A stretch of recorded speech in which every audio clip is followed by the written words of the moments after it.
façam o tal do triplo C. Curta, comenta, porque a integração do chat ajuda muito, e compartilhe. Você pode fazer essas 3 coisas que ajudam o algoritmo a aparecer. Mas eu não estou brincando não, pessoal. Dá uma paradinha agora de 1 segundo e clica no joinha, porque às vezes sabe, essa pessoa já está acostumada a ouvir isso. Não, é importante que você faça isso, porque se você não fizer, inclusive atrapalha o vídeo. Parece que o vídeo é menos relevante. Eu vou contar, tem algumas coisas aqui que eu quero trazer em primeira mão para vocês. 2 pesquisas e um fato que uma testemunha me contou. Então, eu não sei o que vocês querem. Uma testemunha é uma pessoa que estava presa por ordem do Xandão, me contando o que eles faziam, tá? Na prisão, por ordem do Xandão. Então, não sei qual é a ordem das coisas que vocês querem. Como você quiser. Então, vamos lá. Essa história da prisão. Eu não vou dizer quem foi a pessoa, mas uma pessoa presa por ordem do Xandão, tá? Esse cara, depois de 6 meses preso, o Xandão mandou soltar. Foi preso lá naquela história de vacina, etc. O sujeito não conseguiu ser solto porque não constava em nenhum lugar que ele havia sido preso. Sim. Não constava no, sei lá, acho que é no CNJ, sei lá, no sistema da Justiça Federal que ele estava preso. E aí, pra ele desaparecer num porão é daqui pra ali, né?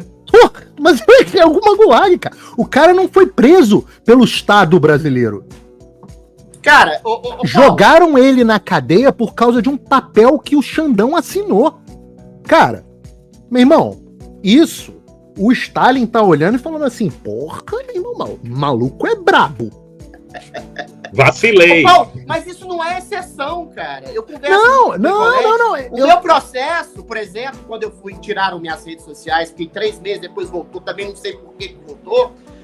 Eu fiquei 3 meses sem ver. Fui ver Adriles, até hoje eu não recebi nada. Fala o tempo inteiro, Adriles, é um tanto de processo que eu chego lá na justiça e falo, cadê? Não tem, não existe. Aí os caras falam que dão acesso, não dão. Isso é coisa de burocracia e ditadura. O cara é acusado, não se sabe do que, é preso, não se sabe do que, é desmonetizado, não se sabe por quê, é censurado, não se sabe por quê. E preso pela Suprema Corte, né? O cara vai pesquisar o que é que o meu cliente é acusado. Não consta nada aqui, não. Assim, não é uma exceção isso que o Paulo Figueiredo tá falando, não. É uma regra. Não é uma exceção, não. Eu tô ilustrando como este aparato desse cara é paraestatal. Uma das coisas que esse preso me contou foi o seguinte, que jogaram ele na prisão comum, e aí o que faziam? Botavam ele para tomar banho de sol com elementos de alta periculosidade, enfiavam a porrada nele, nossa, a ponto dele ter tomado uma paulada. Ele falou, tem prova, tem... Detentos.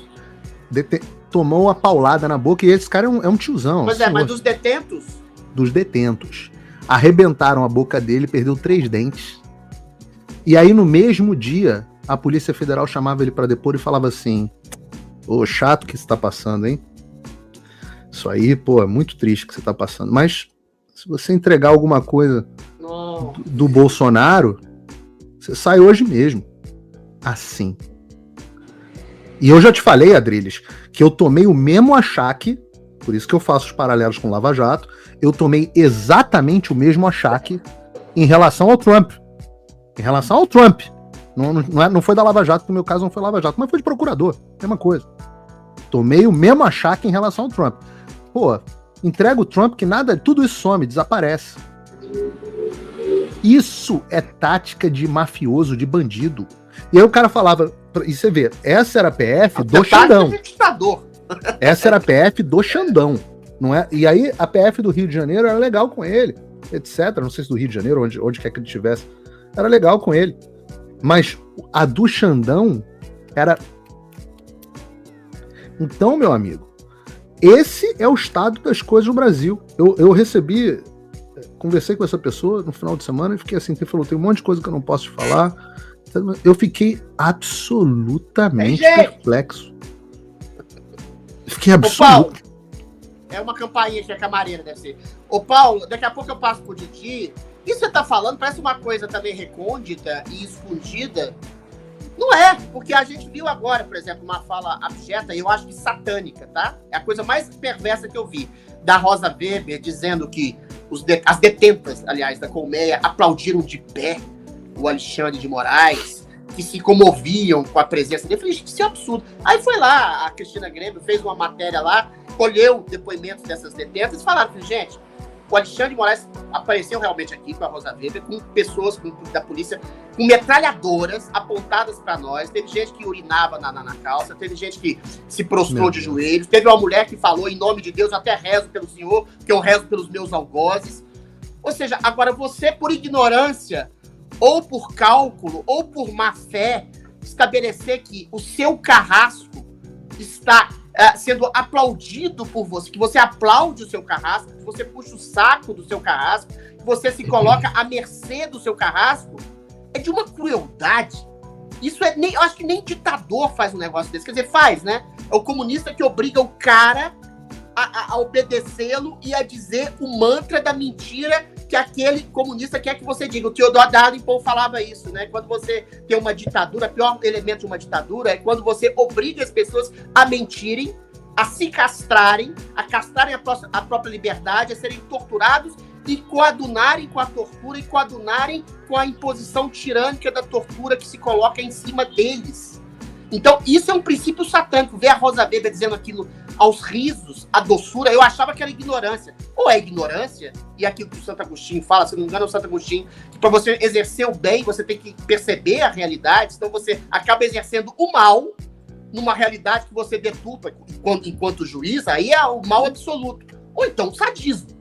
Sadismo de achar que uma pessoa que é presa indevidamente, sem ter cometido nenhum crime, como foi o caso dessa senhora que simplesmente entrou dentro do Congresso Nacional de 54 anos, foi condenada a 17 anos de cadeia, e você obrigar essa pessoa a aplaudir você, que é o carrasco dessa pessoa, isso é um mal encarnado e absoluto e total. Isso não é uma coisa secreta.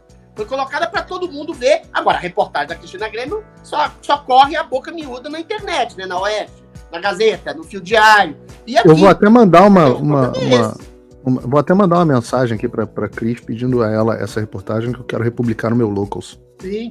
Tem um áudio, inclusive, do detento. Eu transmiti esse áudio na minha live, coloquei o áudio. Realmente é de cortar o coração, né? É pior do que a síndrome de Estocolmo, né, cara? Onde você se apaixona pelo seu sequestrador. Aquilo ali não. Aquilo ali as pessoas foram submetidas a adorar o Deus Todo-Poderoso do Brasil na mira do fuzil, né? Ou você faz, ou o que é que poderia acontecer, né?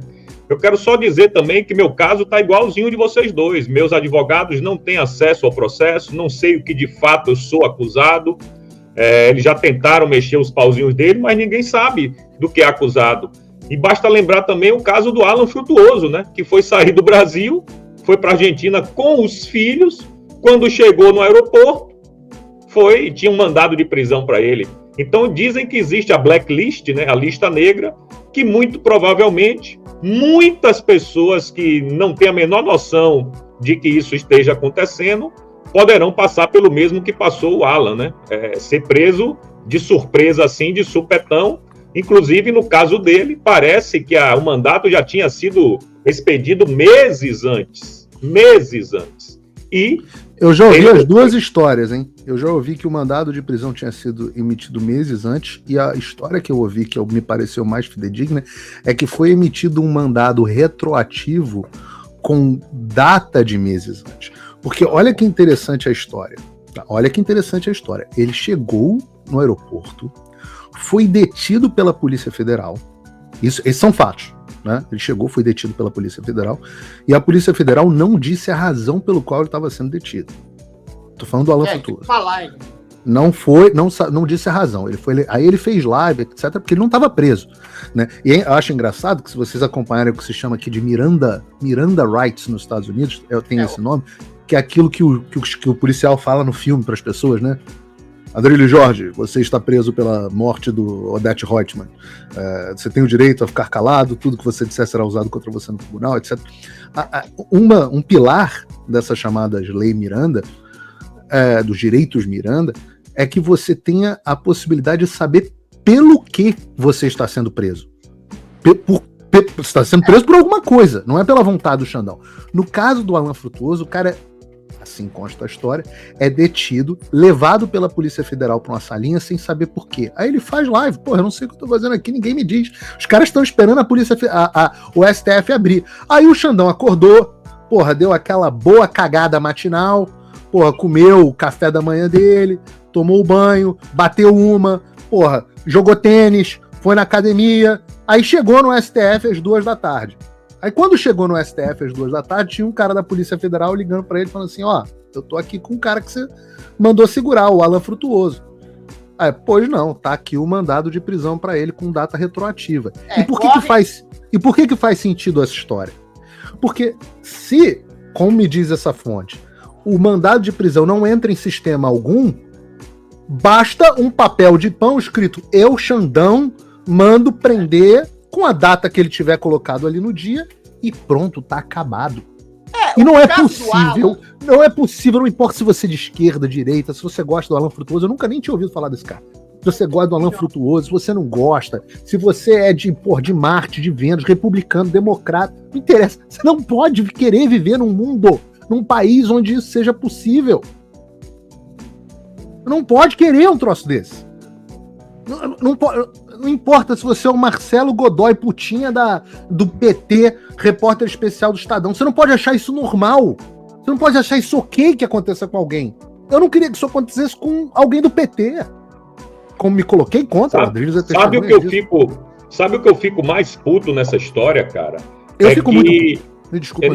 Eu tô falando de um modo geral, não apenas... Não tô falando nem do caso do Alan Frutuoso agora.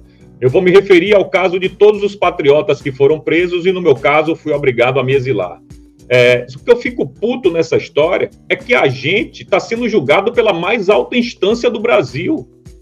Olha que loucura! Nós não temos a quem recorrer. E você não vê os deputados, os senadores de direita tomarem uma providência. Eu vi hoje, né, ou ontem, inclusive com a Cristina Grêmio, se eu não estou enganado, o Mourão falando sobre a anistia do Legislativo para nós, né? Eu me incluo nisso aí, evidentemente. Então, era um assunto que eu queria introduzir aqui, que eu queria saber a opinião de vocês dois. Vocês acham que